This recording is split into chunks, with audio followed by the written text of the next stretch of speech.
the BCS podcast, the Gem of All Mechanisms. Today, I'm looking forward to having a conversation with Melissa. Melissa Sabella is the CEO at the Honeycomb Works, and we're talking a little bit about her journey in the areas of equity specifically, and an interesting platform she's been working on with the Royal Academy of Engineering. So there's a little bit of a combination of thinking gone into this, and this is a subject that's very close to BCS's heart, of course, making things good for society in general. And that means all parts of society. So first of all, Melissa, can I say welcome? Thank you, Brian. Really happy to be here. Thanks for having me. Yeah, no problem at all. So now I'd like to start off just with a little bit about your background and your journey. What got you into EDI equity, these sorts of areas? Yeah, sure. Well, I think I'll start with the founding of the Honeycomb Works. And when I founded it, I knew I wanted to fix work. So I saw absolutely brilliant people being ground down by their company culture, not able to deliver on their promise, on the brilliant, innovative people that they were not being able to deliver just because it was just very difficult for them in the environment that they were in. So so I asked myself, okay, so what creates that positive culture, that culture where a diverse group of people with very different perspectives all feel safe enough to challenge each other, to take risks, to share ideas. So what actually builds that? And I came up with three things: trust, innovation, and inclusion. And when I dug into the research, what I found was that actually, if you sort out the inclusion piece, the trust and the innovation are the outcomes of that. Okay. Mm. So the logical place to focus was on inclusion and creating a more equitable workplace where everyone felt like they belonged. So that was actually 2016. And if you cast your mind back to 2016, feels like a lifetime ago, but some interesting things happened in 2016. We had the Brexit vote, and then Donald Trump got elected. And whatever your politics, what we saw was a rise in hate crimes in the UK, a normalization of white supremacist language. And so what started from yes, I care about this, I want to work on it, it's a pragmatic, logical, strategic step to focus on inclusion to fix work, also became oh my goodness, things are about to get a lot worse, and I really want to do my part to make things better. So so it really took on a feeling of urgency at that point. And I mean, I've always cared about social justice, equity. I'm a gay woman in tech, so I have a personal investment in the world being a more equitable place. But I'm also a white woman with a couple of valuable passports, so I have a certain level of privilege that I can then use to hopefully help other people and leverage that to make the world a better place, a more fair and equitable place that is actually better for everyone. Yeah, that's really interesting. So where did the Royal Academy of Engineering come in? What was the basis for the work you started doing with them? Yeah, so we launched the Honeycomb platform then in 2016, and sort of have been evolving it since then.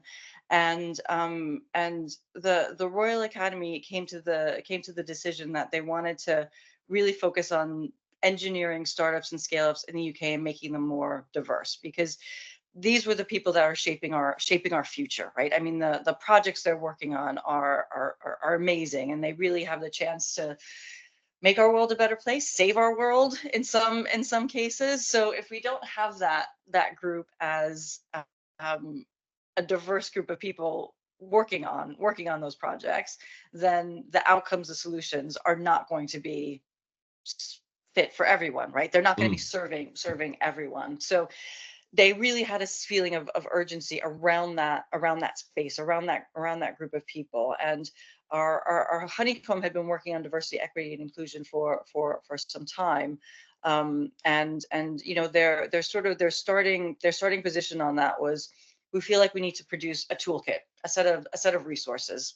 And we sort of came in and said, there are a lot of resources out there. There's a lot of materials. There's a lot of things that people can read and look at, and have been for quite some time. But we're not effective at actual change. So how do we actually drive change? And our belief at, like, our founding principle with the Honeycomb Works is that it all comes down to behavior. It's the things that people do or don't Mm. do on a daily basis that creates a culture that is inclusive or not.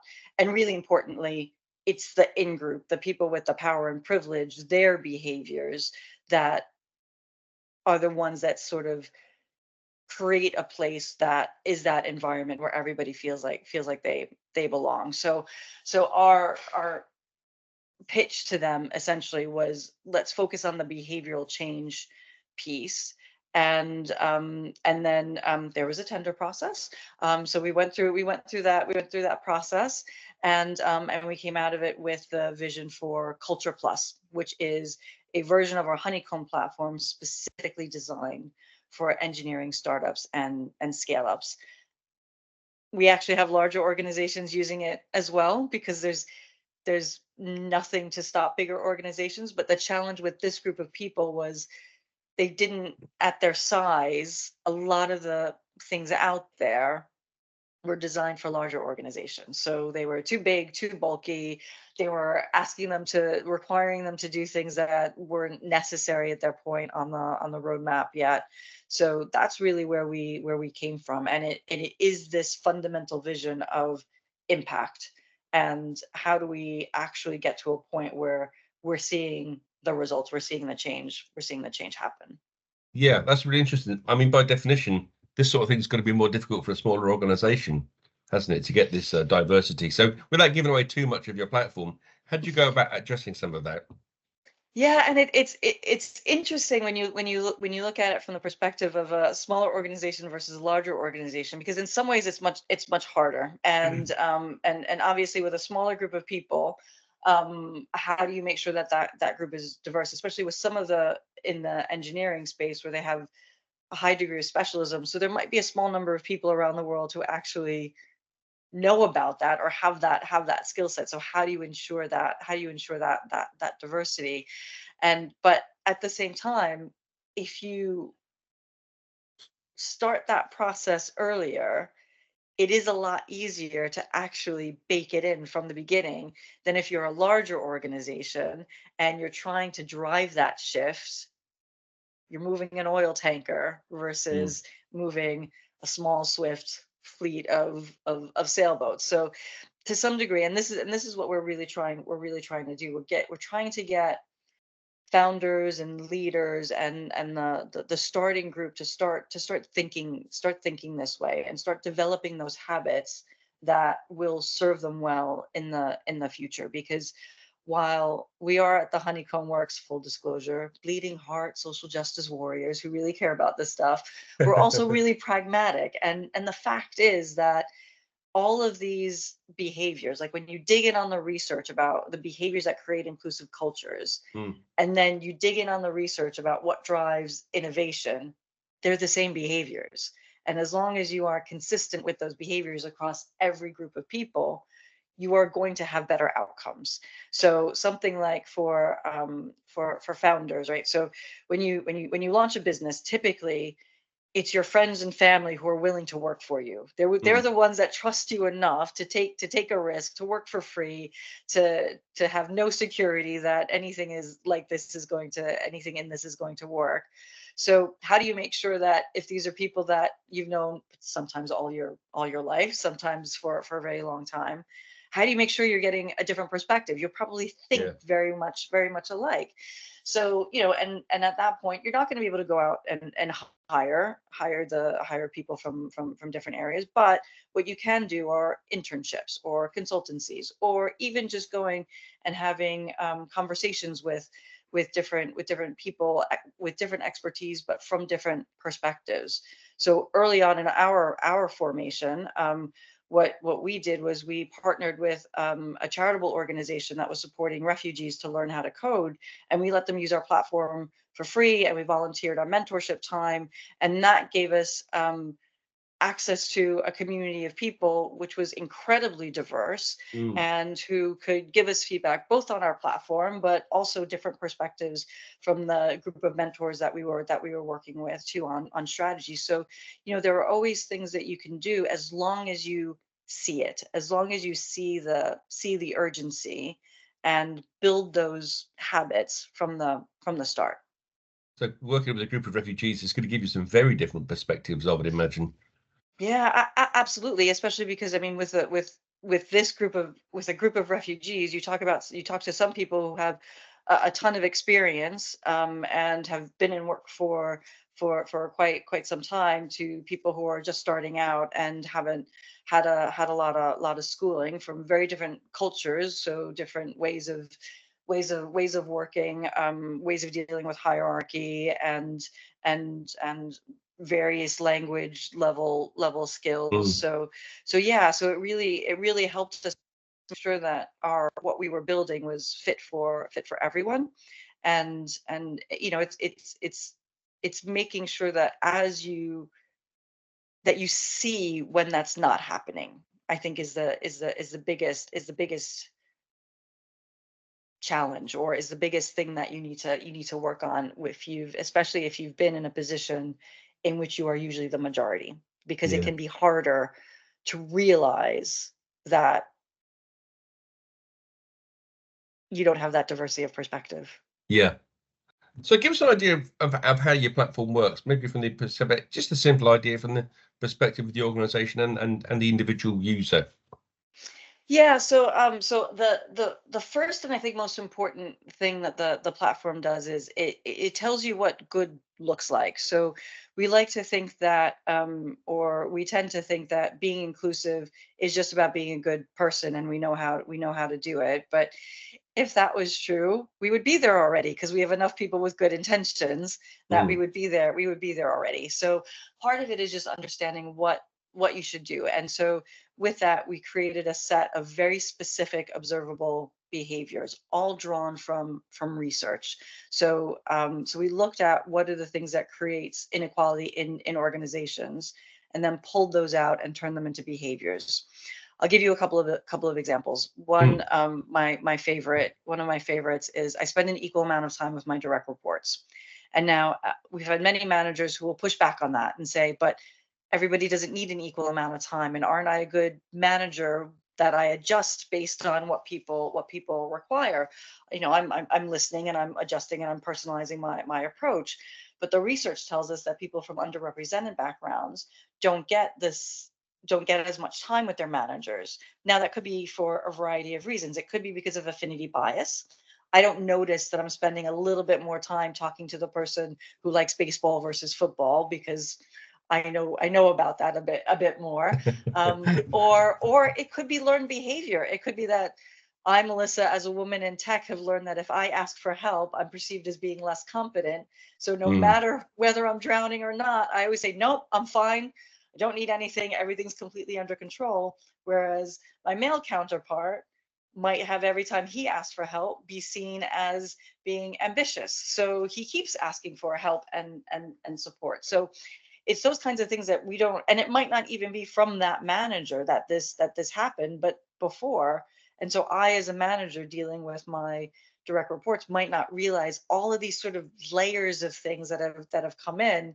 And essentially what we do is we boil that down to a very simple behavior to put into practice, which is spend an equal amount of time with your direct reports. My other favorite is don't make assumptions about who would want stretch assignments, or um, is yeah who would want a stretch assignment. And the reason that's one of my favorites is because I've literally had managers put their heads in their hands when they read that behavior, because they thought they were being empathetic. So Right. I had one saying she just came back from maternity leave. She had twins. I was trying to be supportive and save her from extra work. But of Interesting. course, right, if we go to the research, we know that women who come back from maternity leave are often not given those stretch assignments, not given those challenging tasks. And again, sometimes we call this sort of the benevolent sexism, where you're trying to protect a woman, and what you end up doing is hurting her career prospects. So a very long way of saying that's the Mm. first piece, right? Is telling people, here's very clear, very specific things that you can put in place to make yourself more inclusive. The second piece is self-awareness. So we are not actually that good at identifying our own behaviors or being aware of what we're doing. So it is a 360-degree feedback tool. You ask for feedback from people all around you, 360-degree view, and you get your honeycomb map of your strengths and your gaps. And again, this is really important, the way that we wrote the behaviors, because they are all observable. So it's not asking people to assess what's going on in somebody's head. It's not asking them to make a judgment about whether or not they are inclusive or collaborative or a good leader. It's saying, how often does this person do this? So it's always going to be subjective because it's other people's feet, other people's observations, but it's as unbiased as we can get it.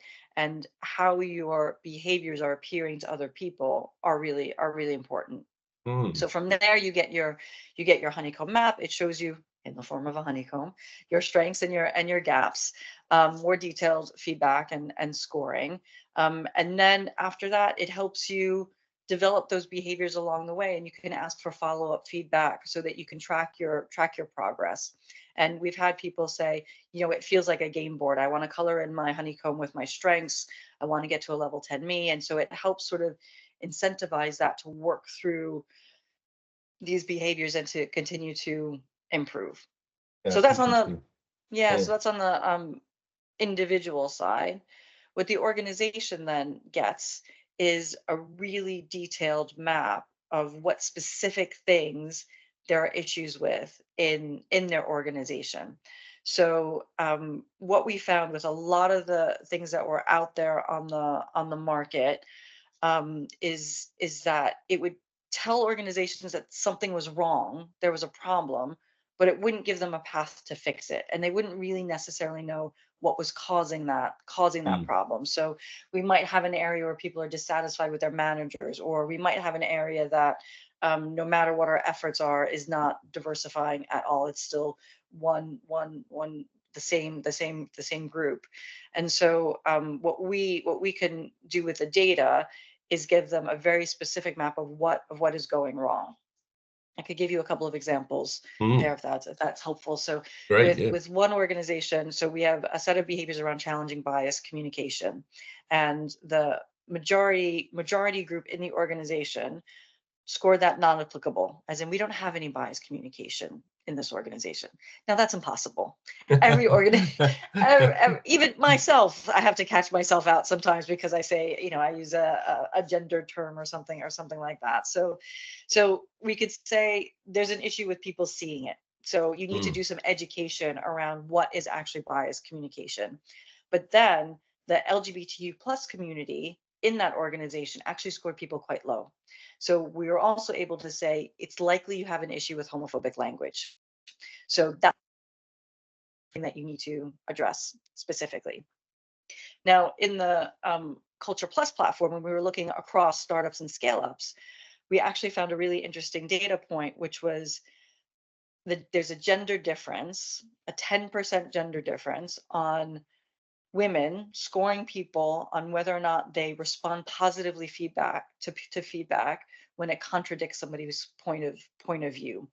Mm. And that's really important because any individual woman might not notice that. Any individual who's doing that might not notice they're doing it, but we could go to the organizations and say consistently this is happening, Mm. and because that's happening consistently, that's going to lead to whose ideas are being heard, whose ideas are being received well and acted on, and who's going to get promoted and who's going to go into leadership. So you can see how that simple behavior can then lead to that systemic inequality across multiple organizations.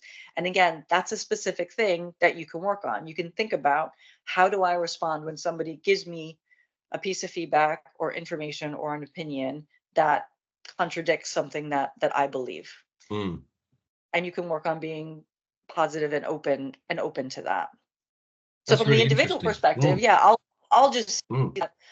I need to work on that behavior, and in the platform there'll be tips like notice when you're doing this and when you're not doing this, and that might lead you to find out that you're doing it more to one group than another. But the platform won't say, hey Brian, guess what, you might be sexist, because with your feedback you're going to have a small sample size. We have no idea, you as an individual, but we can say as a group these behaviors Yeah. done together are having this impact on these different groups. And that must make it easier for people to take the feedback, right? It's because it's a little bit generalized in that sense. Yeah, yeah, absolutely. And it's really important too. There's two pieces, right? From the organization, and we absolutely protect anonymity. So we would never report on anything that would reveal anybody's identity. So, Mm. and it is all about you as a collective group working on your behaviors. And one of my favorite stats is it takes about 25% of people in a group to change their behavior to shift a social norm. So if you have 25% of people in an organization committing to, I'm going to change this, then that starts shifting what is normal, what is accepted. And at first when I heard that, I was like, really, is that all it takes? But if you think about it, if you're in a group of 4 people and one person challenges something that is Mm. inappropriate to say, everybody in that group knows, oh, if Yeah. I did that, I would be oh, that's not okay here. We don't do that. We don't do that here. And they won't do that. And likely the person who made that comment, even if they respond negatively in the moment, they're less likely to do that again.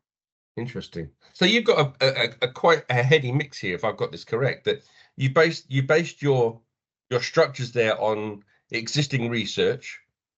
Yes, You get a absolutely. combination of some quantifiable things and also the feelings, the perceptions that people have. And going Yeah. back to your example about the meetings, maybe you ask those questions. Do you? How long are your meetings with each individual and things like that? Or Yeah,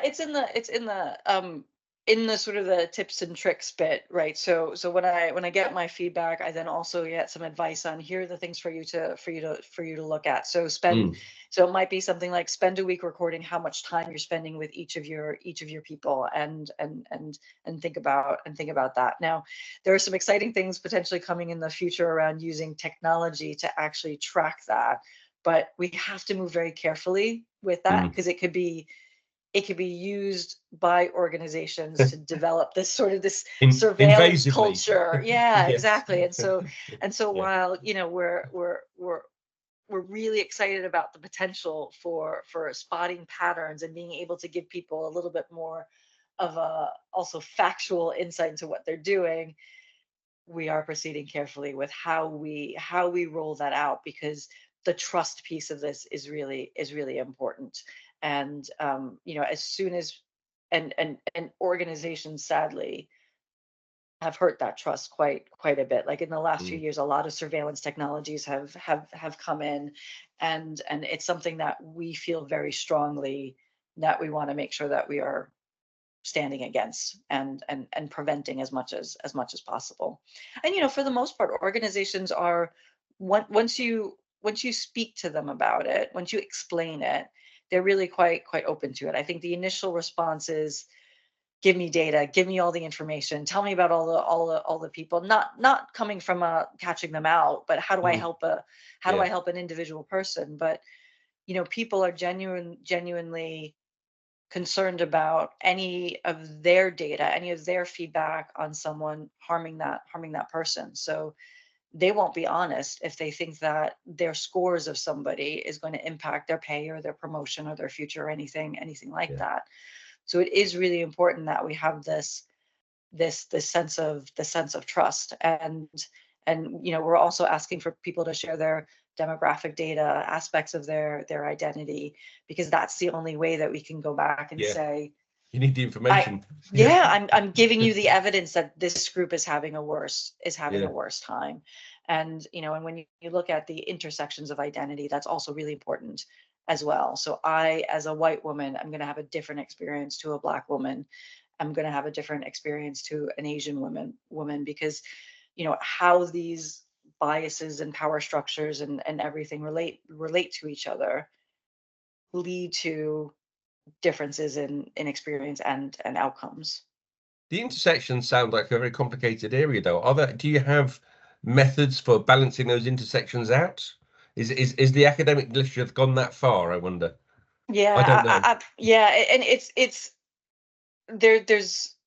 there's different levels of it. So what our research team does now, and what the system does is look for significant patterns, but we also have to look at things like the statistical significance and effect sizing, because it needs to be, valid. So if Mm, we've got small numbers of people who have various intersections of identity that might be multiplying the harm, if they're a very small group, we have to be careful about both the assumptions that we're making and also the reporting that we're doing, so that it doesn't compromise their anonymity because they're the mm. only one or the only two people who have that identity.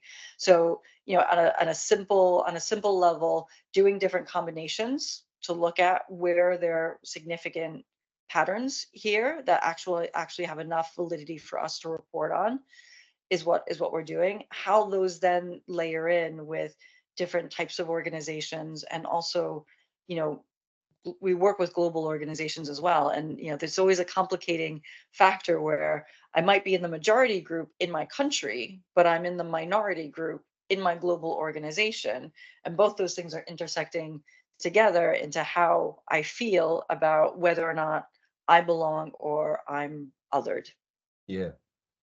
So the other thing that's just made me think is your perception of um, these cultural changes now. Are you pushing on an open door when you speak to organizations, or have you got a? I mean, we know, for example, there's research from a long time ago that when a board has equal gender representation, it's a lot more effective, and you can almost give that a number. You can give it a money number. Do people know that, or are you still having to reinforce the messaging? Yeah, I think it's important to the people who want to work with us are typically want to do this, but I think the challenge is, so the way that I look at it is, there's always going to be the outlier groups, right? So there's the group on one side who's doesn't believe in it, is actively against it, and we're seeing, uh, we might be seeing an increase, we might just be seeing an increase in volume from that Mm, from that from that group. And then on the other side, there are people who are going to work at this no matter what, and it's going to be their top priority. We aim to help the middle group, the group who says, yes, I know that this is a good thing. And whether that's because I know the stats on what makes it on that this will make me a more successful, and manage my risk better, and all those wonderful statistics that we find when we have diverse organizations, or whether it's just I know this is the right thing to do, and I care about it. There is that motivation for most of the people, for the people that we work with. mm, Sometimes we have to reinforce that message because of just pressure. So when you're talking about founders, or we're working with a group in the NHS, or even just anybody in organizations in a leadership position or in a non-leadership position, there's so many demands on their time that you need both that aspirational, I want to do this because I want to do good and I know it's the right thing to do, and those personal stories that help them understand and empathize with the impact of bias and discrimination. But you also need to reinforce that pragmatic piece of it, that mm. choice of how can I justify prioritizing this when I've got all these other things that are on my Yeah. list to do. And especially if you're in a leadership position, I feel this. I'm responsible for people's salaries. I'm responsible for keeping this company afloat. And sometimes when companies go through tough times, they start scaling back on the cultural things because they don't want to Yeah. be seen to be wasting money on frivolous things. But actually, these are the most important things. And when you're going through challenges, having these things in place can be really, really helpful. There was one organization we were working with, and we worked with them for a number of years, and their behavior scores were steadily improving, and so they were going in the right direction. And then COVID hit, and they got hit pretty hard with the impact of that, and we were able to see that their manager scores for communicating key messages just fell off a cliff Mm. immediately. So we were able to go to them right away and say, listen, your managers need to start communicating. And I know it's really hard because they probably don't have all the information, but they may just need to say that. And they need Yeah. to, but they need to share. And so by having the system in place already, when things got difficult, they had the data and they had the information that they could use to figure out, with a group of managers who were really overwhelmed, really stressed at the time, here, work on this specific behavior, do this, and it will really help.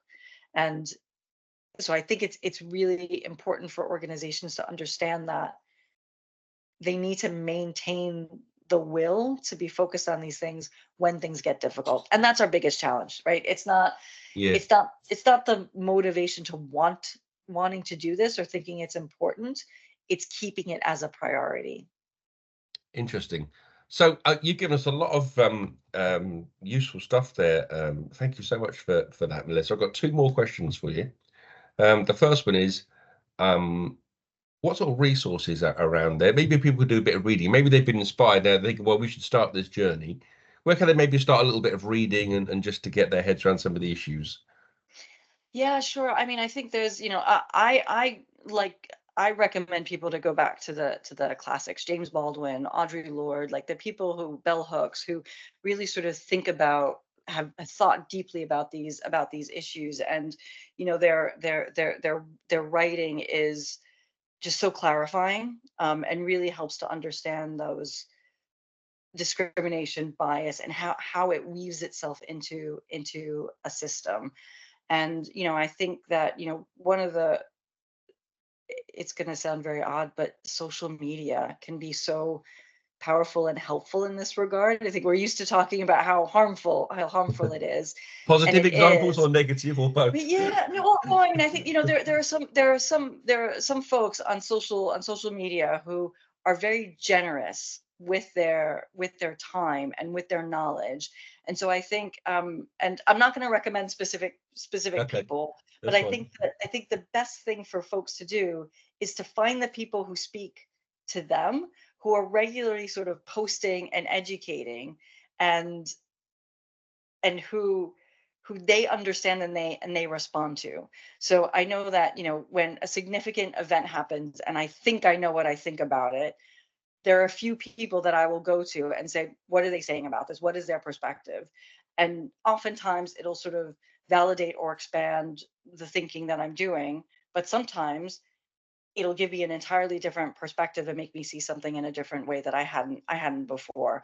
And I Yeah, think it's really important for people to find people that, as I said, they understand and that speak to them, but are coming from a very different perspective and a yeah, very different worldview, world experience, demographic profile. They're experiencing the world, and the world is experiencing them in a different way to where they are, because too often we find ourselves in our echo chamber. yeah. And so yeah, I think that piece is really quite important. And there might be some And I will and crossover. I will actually Sorry. promote the Royal Academy of Engineering too, because they do a ton of webinars and talks. And we just in March they had their diversity and inclusion day, and they always have such great speakers and folks that share their time and their knowledge. So I think they're a great place to follow, to understand Okay, well, specifically in the that's cool. engineering context.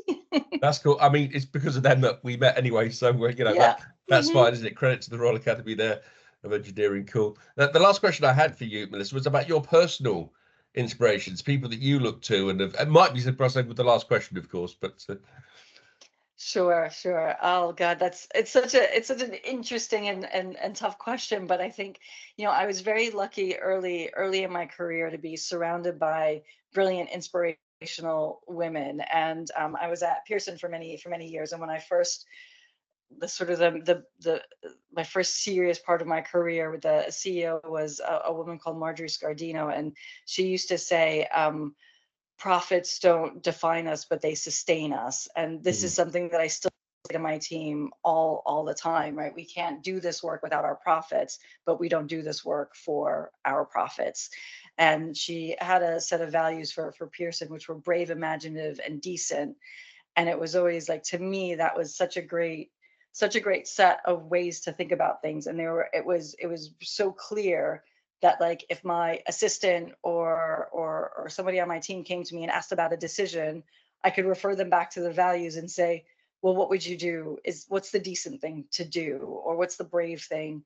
What's the brave thing to do? And I think that the other group of people that I'm constantly inspired by are the people within organizations who are working on diversity, equity, and inclusion on top of their day jobs. So it's amazing how much and these are often the folks who are suffering from the problem, but they're also taking it on themselves to try to fix it and sort it out. And I think the other group that I'll just highlight right now are the students at universities who are really bravely taking a stand and demonstrating in the face of militarized police forces and taking really big risks with their own future, but are shifting the perspective on what is happening in Gaza. And I think, I'm so inspired by what they do, and I sort of look at what I do safely at my laptop, building a platform, and yeah, I mean, it's really inspirational, I think. Well, that's been really interesting, Melissa. Thank you so much for sharing your thoughts with us. I like your message of pragmatism, having the ideals, making sure there's profit there. We can keep going. I also like the phrase benevolent sexism. I'm going to have to read a little bit more about that, I think. But can I thank you so much for sharing your insights with us today? My pleasure, Brian. Thank you so much for inviting me. Thank you.